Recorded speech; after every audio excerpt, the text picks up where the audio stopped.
Good afternoon, Higher Praise Daily Nugget, Darren Pittenger. Today is Tuesday, March 31st, and today's devotional out of my Experiencing God Day by Day devotional by Henry and Richard Blackaby.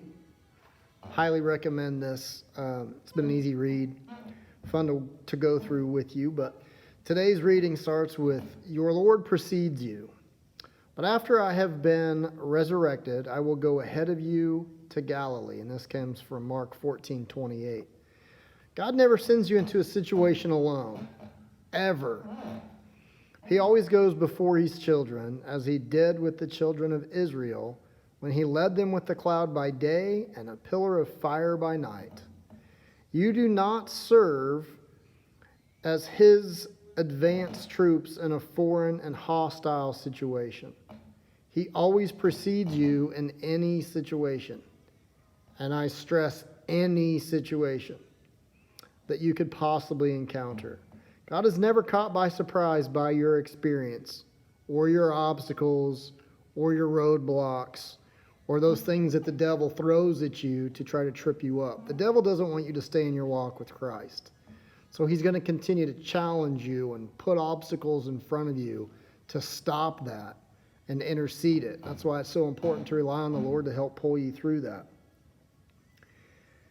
God has always and has already been there for you. He was prepared for this before it was presented to you. He's prepared to meet every need because he has gone before you and knows exactly what you will need for your pilgrimage. I've got a reading out of Deuteronomy 31:8. So, we'll see how quickly I can find it. Oh, what do you know? What did I say? Deuteronomy 31:8. And this is coming from my FCA Coach's Bible, which is the New Living Testament. So, New Living Translation. Deuteronomy 31:8 says, "Do not be afraid or discouraged. The Lord will personally go ahead of you. He will be with you. He will never fail you nor abandon you." He's always with us in our walk. And so how can we fail if he's with us? Even when you think you fail, it's not failure. If it doesn't go the way you wanted it to go, he's got a different plan. He's using that opportunity as a lesson to help with your growth and your development. Not only does God go before you, but he also stands beside you. So he leads you, he's with you, and he's also behind you. So he'll catch you if you fall. You must believe that. You must put your total trust in the Lord. To provide protection and comfort, in Psalms 139, 7 through 12, Psalms 139,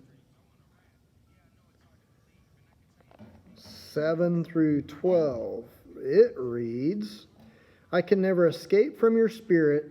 I can never get away from your presence. If I go up to heaven, you are there. If I go down to the grave, you are there. If I ride the wings of the morning, if I dwell by the farthest oceans, even there your hand will guide me and your strength will support me. I could ask for the darkness to hide me and the light around me to become night, but even in darkness I cannot hide from you. To you the night shines as bright as day. Darkness and light are the same to you." You can't hide from him. If you fall and you're doing things that are against the word, he still sees that. But he can still help to pull you through that. Okay, continuing my reading. Jesus knew his disciples would be totally bewildered by his crucifixion. I can only imagine. So he assured them in advance that no matter what happened, no matter where they went, they could go in confidence that he had already gone before them. Paul, too, experienced this assurance. In Acts 18:9, so we'll pull up Acts 18:9.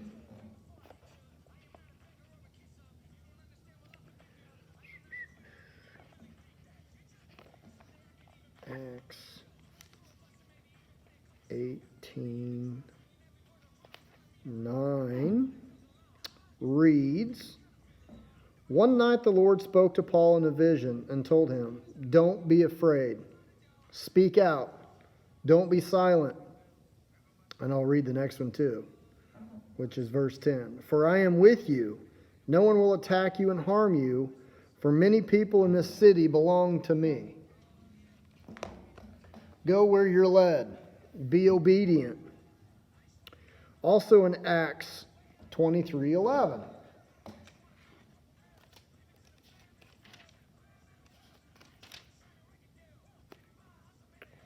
Acts 23:11 reads, "That night the Lord appeared to Paul and said, 'Be encouraged, Paul.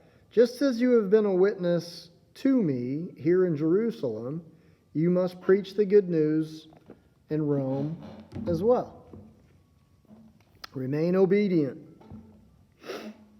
In the most bewildering circumstances, his Lord was there. If you are going through a difficult or confusing time, know that the Lord has gone before you. He is present with you. He is fully aware of what you are facing, and he is actively responding to your need. Sometimes he'll respond to your need before you even know what that need is or understand that need. I know that right now we're at a time with this virus that many people in our community, many people in the United States have lost jobs, they've been laid off. The stress and the anxiety from losing jobs, losing income. How are they going to be able to pay their rent? How are they going to be able to pay their mortgage? How are they going to be able to put food on the table and provide? Folks, that's when you really have to start relying and trust in the Lord. He will provide, but you have to believe it. If there's any inclination or doubt, needs won't always be met. But if you have that solid, strong faith, that need will be provided for. Like I said, like this reading has said, he's gone before you. He's beside you. He's behind you to catch you. You have to believe that. If you're struggling with the thought of failure or the thought of rejection, go into the Lord, pray for that. But surround yourself also with like-minded people. People that care for you, people that love you, people that want to pull you through. If you don't have that in your circle, find a different circle. If you hang around with hood rats, you become a hood rat. If you're going through a difficult and confusing time, know that your Lord has gone before you. He is present with you. He is fully aware of what you're facing, and he's actively responding to your need. There is nowhere you can go that you will not find Christ waiting for you to join him. Even when you face death, you can be assured that he has gone before you in triumph. As a child of God, rest in the knowledge that your Savior preceded you. He will walk with you through each and every single experience in your life. When you're faced with challenging times and you haven't been a believer or you've wavered, that's him calling you back to him. Go back to him. Rely on him. Believe in him. Have trust, confidence, and faith in him. That's what he wants. He wants to have a deep, meaningful relationship with you. If you don't know how to start that relationship, if you have questions or concerns, man, please reach out. I'm here to help. In my walk, I want to bring as many people to the Lord as I can. We can learn and we can walk together. I'll have your back. There's going to be things that I am unsure of, but I have a solid pastor that if we need help and guidance, we can find that help and guidance, but we can do it together. I just know it's up for us to be that shining light, that positivity in the world that we crazily need. because there's just so much negativity in the world. Let's work through that and be a positive light. Know your worth. Love you. Have a great day.